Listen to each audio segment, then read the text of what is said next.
Hello दोस्तों, स्वागत है आपका एग्जाम हंटर पर। आज हम लोग एक मॉडल आंसर करने जा रहे हैं जो क्वेश्चन ऑलरेडी दिया जा चुका है और आप लोगों का आंसर भी इसका इवेलुएट हो चुका है दोस्तों। ठीक है, तो क्वेश्चन आपके सामने है एग्रीकल्चर डाइवर्सिफिकेशन। ठीक है ना, agriculture diversification and organic farming, ठीक है ना, are the better option for food security. ठीक है ना, comment critically with special reference to Bihar.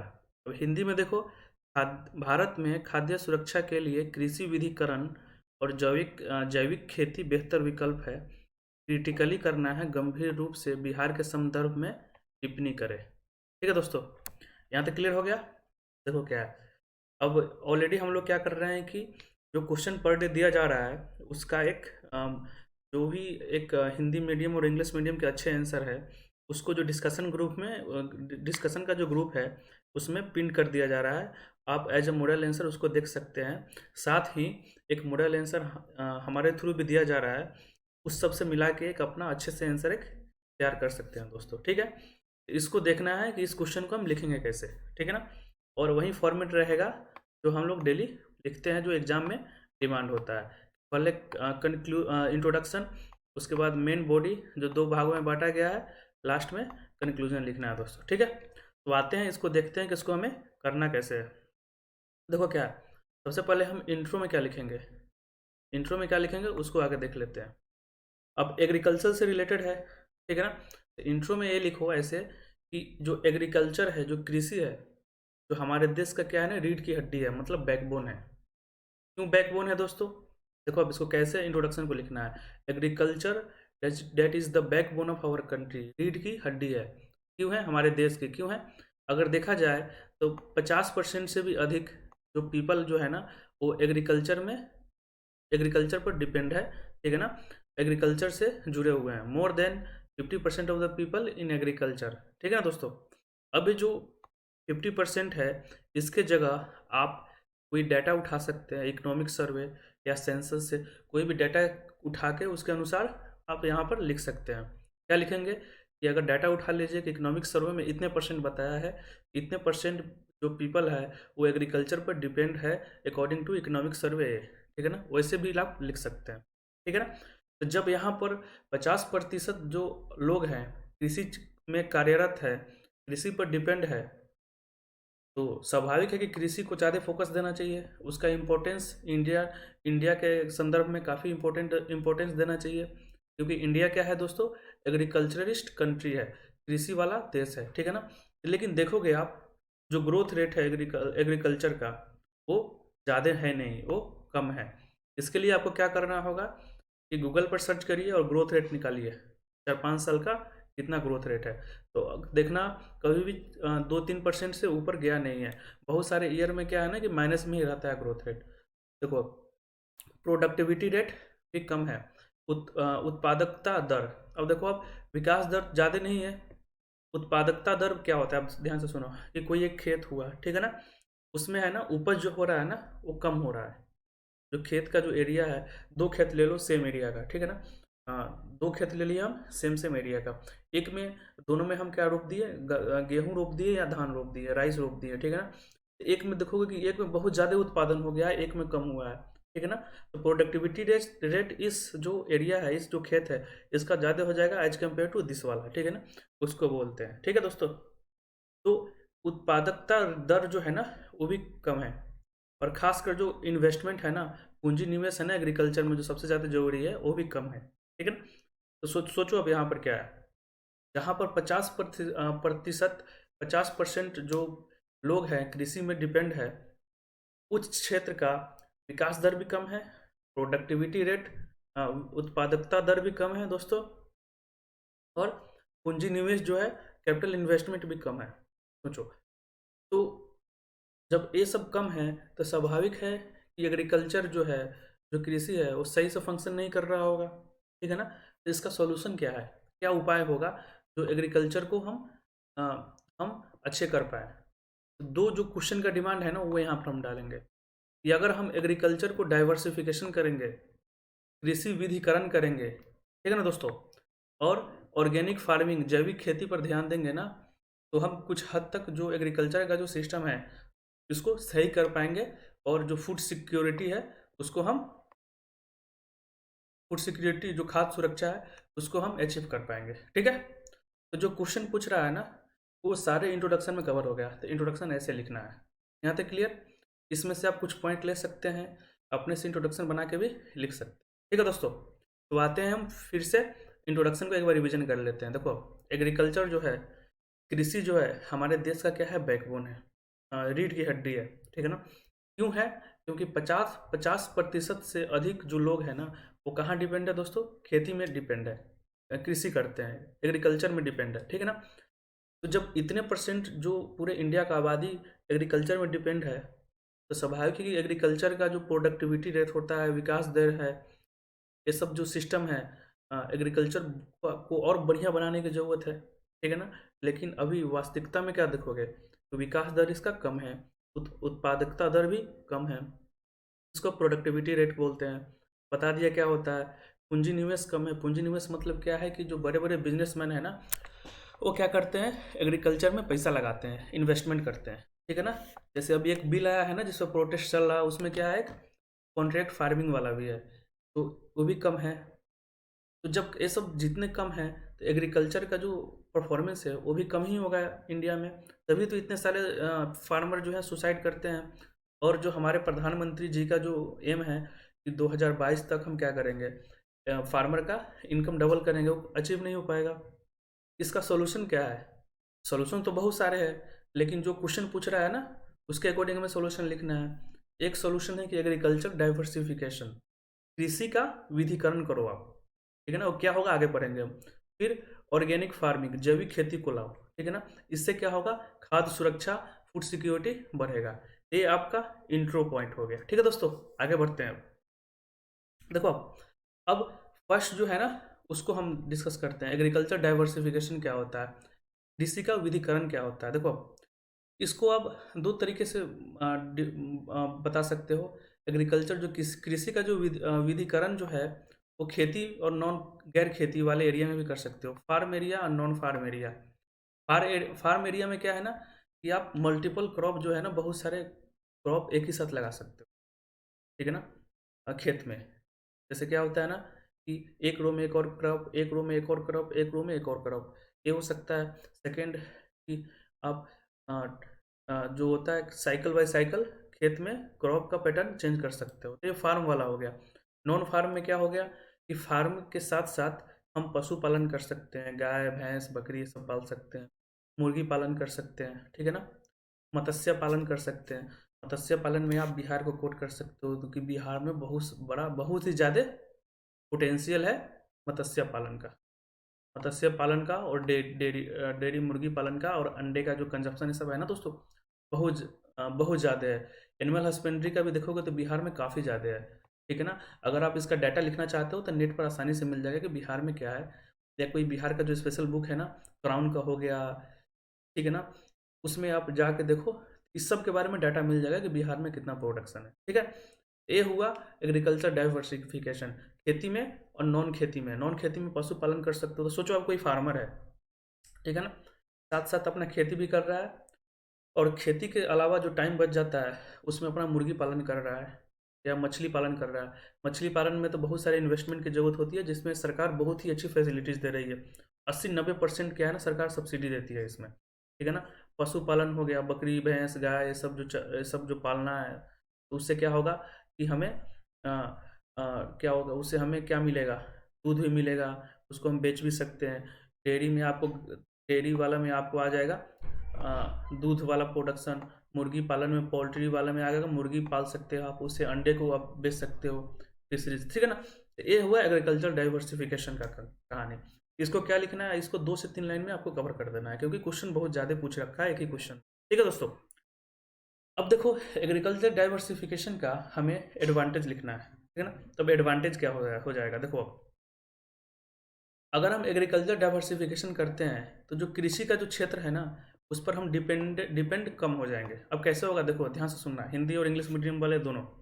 Suppose करो कि कृषि क्षेत्र है, तो पहले हम सिर्फ खेती पर डिपेंड होते थे, अब हम क्या करेंगे, खेती के अलावा हम पशुपालन पर डिपेंड हो जाएंगे, मुर्गी पालन पर हो जाएंगे, डेयरी वाला जो दूध वाला जो सिस्टम है उस पर हो जाएंगे, मत्स्य वाले भी हो जाएगा, और भी अदर जो सिस्टम है ना उस पर हो जाएंगे। तो क्या हो जाएगा कि हमें एग्रीकल्चर से भी पैसे आएगा, और अदर जो क्षेत्र है, अदर जो सेक्टर है उससे भी पैसा आएगा, तो हमारा क्या होगा, इनकम बढ़ जाएगा। ठीक है ना।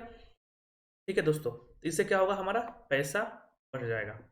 और जब सपोज करो कि अगर हम पशुपालन करते हैं, या डेयरी करते हैं, या मुर्गी पालन करते हैं, या मत्स्य पालन जो भी करते हैं, उसमें क्या है ना दोस्तों, उसमें हम कुछ बंदे की भी जरूरत पड़ती है। अकेले ये सब तो काम होगा नहीं। तो क्या है ना कि किसी को अपने साथ रखोगे आप, ठीक है ना, उसको पैसे दोगे या पार्टनर में रखोगे, तो एक तो उसको रोजगार मिलेगा, या चलो उसको नहीं रखते हो तो अपने घर में किसी खासकर जो महिला जो है उनको जनरली रख रख लिया जाता है कि ठीक है तुम एरिया तुम संभाल लो, तो उनका महिला का एम्पावरमेंट भी होगा और रोजगार भी बढ़ेगा। ठीक है ना। तो जो नरेंद्र मोदी जी का जो एक एम है, फार्मर का जो इनकम डबल करना है, एक तरह से वो अचीव भी हो सकता है। ठीक है। डिपेंडेंसी ऑन एग्रीकल्चर में कम हो जाएगा, उससे नीचे ये जो फायदा होगा, इनकम राइज हो जाएगा, एम्प्लॉयमेंट राइज हो जाएगा, इसको आप मेंशन कर सकते हैं। ठीक है।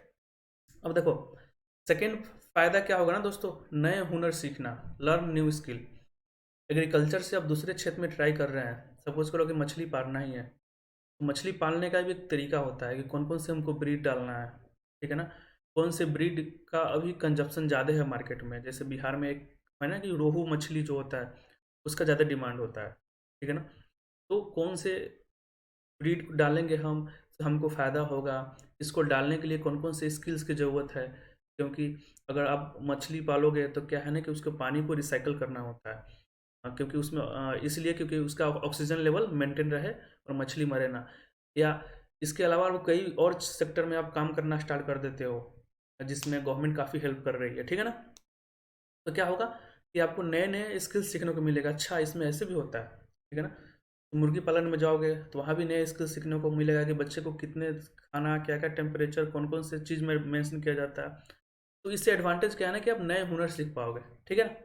अब नेक्स्ट क्या है, सॉइल फर्टिलिटी, मिट्टी का उर्वरता। ठीक है ना। अब देखो क्या होता है कि बिहार में जनरली, बिहार का में हम बिहार के संदर्भ में लिखना है तो हम ये भी डाल सकते हैं कि बिहार का जो कोई भी हम जो फर्टिलाइज़र डालते हैं ना उसमें खेत में, तो क्या होता है कि उसका एक रेशियो होता है, एनपीके का नाम सुने होंगे, एनपीके का, नाइट्रोजन, फास्फोरस एंड पोटेशियम, ये तीनों हम डालते हैं तो इसका एक रेशियो होता है। ठीक है ना। 1:2:4 के रेशियो में हम डाला जाता है। लेकिन बिहार में देखोगे ना तो ये रेशियो बहुत ज़्यादा है। मतलब क्या है कि हम जितना चाहिए उससे ज़्यादा फर्टिलाइज़र को, खाद को हम ज़्यादा डाल देते हैं, क्योंकि हमारे दिमाग में क्या चलता है कि हम ज़्यादा खाद डालेंगे तो ज़्यादा उपज देगा। और अदर बहुत सारे फैक्टर है जिसके कारण क्या होता है ना कि सॉइल का जो उर्वरता है ना, फर्टिलिटी है ना, खराब हो जाता है। जिसके कारण क्या है ना कि वो ज़्यादा प्रोडक्शन, जो मिट्टी है ज़्यादा प्रोडक्शन, ज़्यादा उपज नहीं कर पाता है दोस्तों। ठीक है। और इरोजन भी होता है। इरोजन मतलब क्या है ना, फर्टिलिटी, जो सॉइल का जो फर्टिलिटी है, जो उर्वरता है वो खराब हो जाना।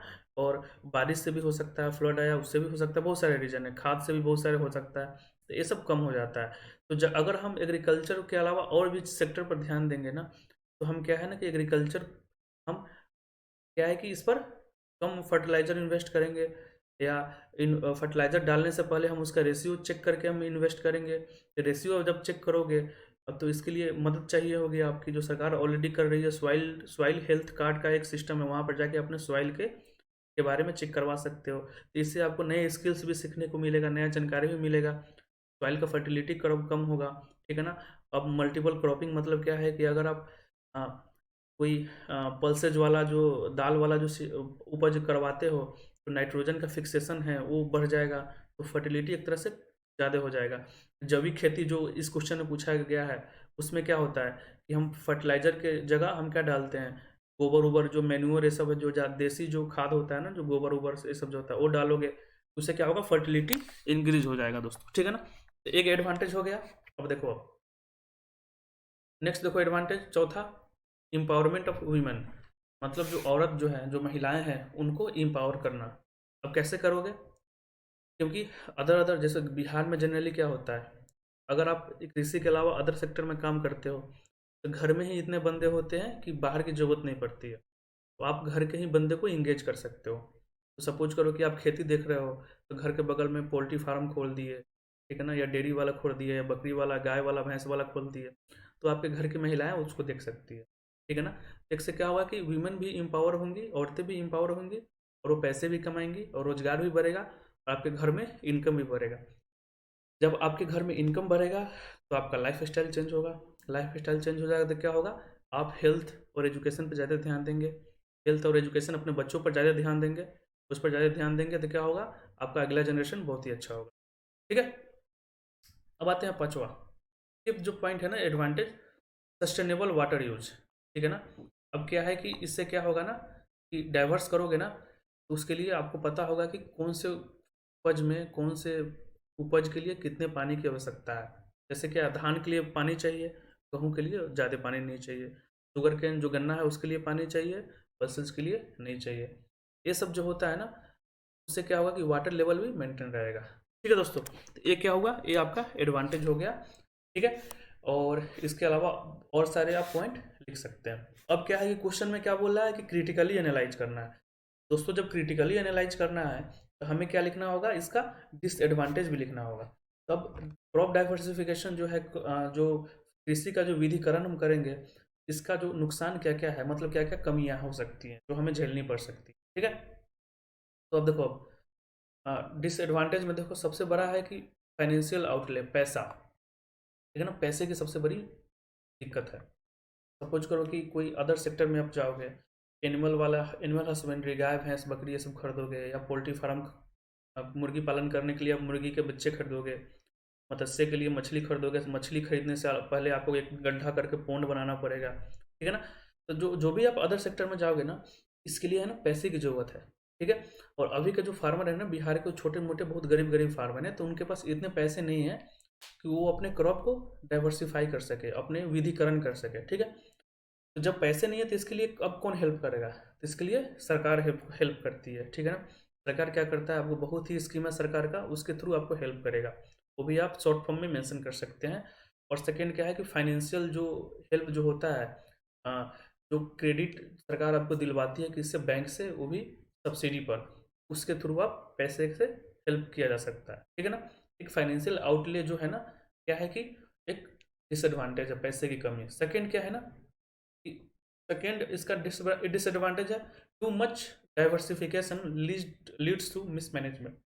मतलब क्या है दोस्तों, अगर बहुत ही अधिक विविधता करोगे आप, क्रॉप डाइवर्सिफिकेशन करोगे ना, तो मैनेज करना है ना दिक्कत हो जाती है।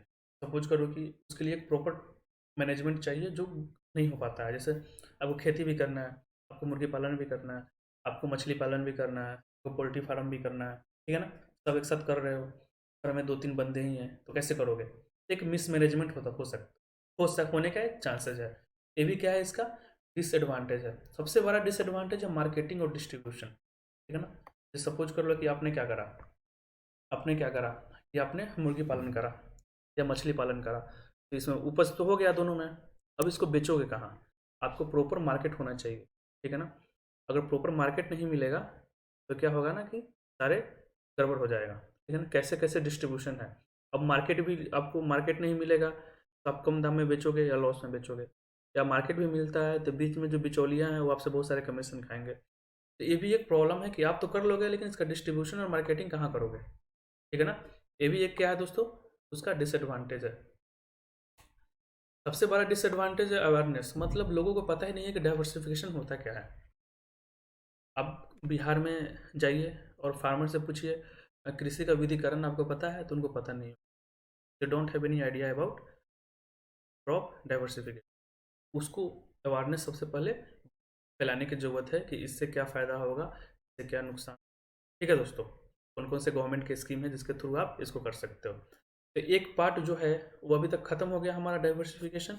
अब हम क्या करेंगे, साथ में आप बिहार के कुछ कुछ कोटेशन, बिहार के कुछ कुछ पॉइंट इसमें डाल सकते हैं। वो डाटा आपको क्राउन के बुक में मिल जाएगी आसानी से, ठीक है ना। जैसे एनिमल हस्बेंड्री का कितना है बिहार में, पोटेंशियल क्या क्या है, वो डाल सकते हैं, ठीक है। अब क्या है, अब हम आते हैं ऑर्गेनिक वाले मैटर पर। जैविक खेती का फायदे बोला है, ठीक है ना, ऑर्गेनिक।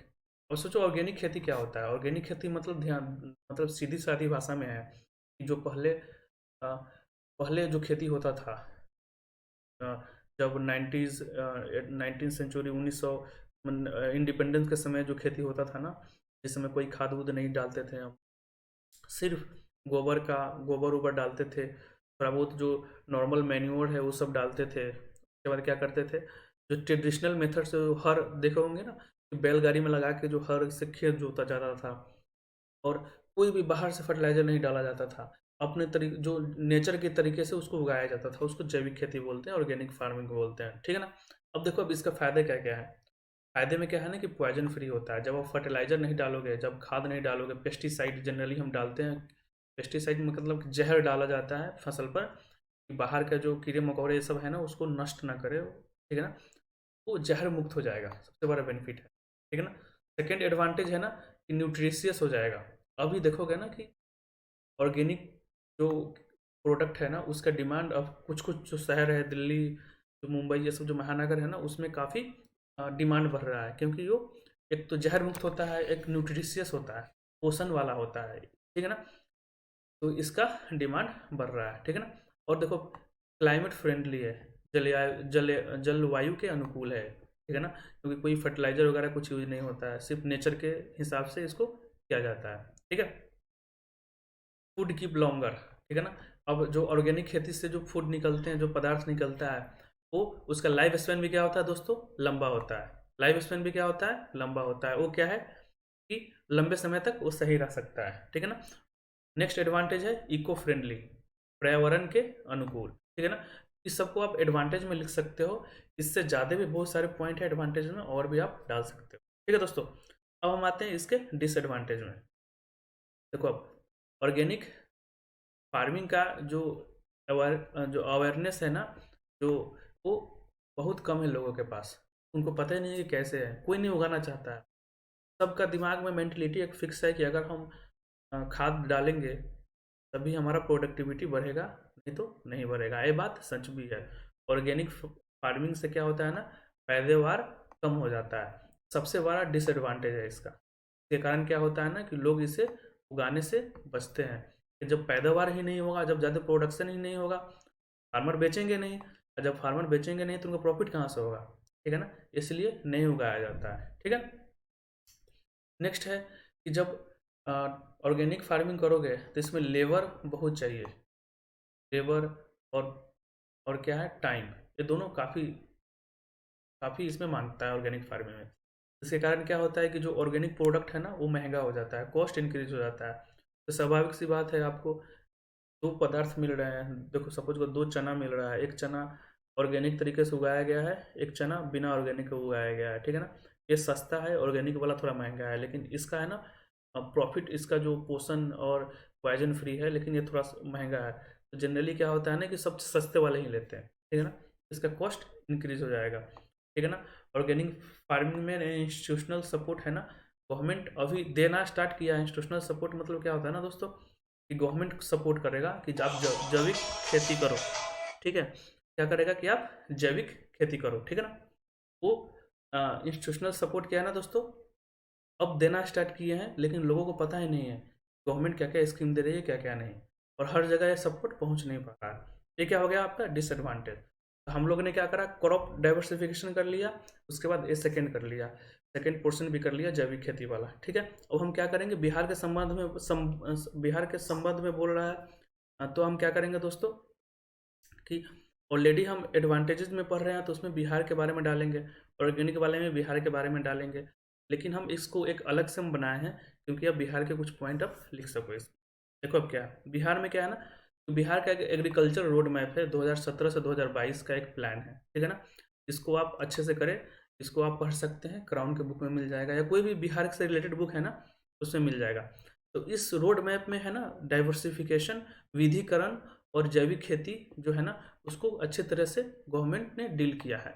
गवर्नमेंट ने बताया है कि जो हमारा बिहार की सरकार ने बताई है कि जो हमारा एग्रीकल्चर रोड मैप जो होने वाला है 17 से 22 के बीच में, जो हम लोग प्लान करने वाले हैं, ठीक है ना, उसमें क्या है ना, कि हमारी फोकस होगी ऑर्गेनिक फार्मिंग और डाइवर्सिफिकेशन पर, ठीक है ना, विधिकरण पर होगी, ठीक है ना।